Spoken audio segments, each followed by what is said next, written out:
In a tomato sauce recipe, how can I cut the acidity? It seems that every time I make a tomato sauce for pasta, the sauce is a little bit too acid for my taste. I've tried using sugar or sodium bicarbonate, but I'm not satisfied with the results. My secret weapon is onion.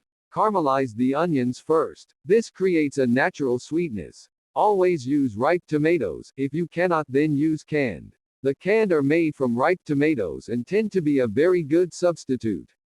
Also, the celery and carrot suggestions are very much a good addition. You are making a classic tomato sauce when you include the celery and carrots, 1 part each celery and carrot to 2 parts onion. Add the onions first to get the caramelization.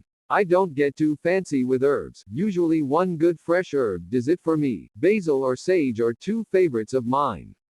There is a suggestion to add cream. Why not use the Parmesan end you may have in your fridge? It is dairy and allowed to slowly simmer in the sauce will lend a very nice flavor note. Acidic sauces are usually reserved for nights when I make a puttanesca sauce. It goes with the capers and Kalamata olives I add to it. Don't forget to season with salt and pepper.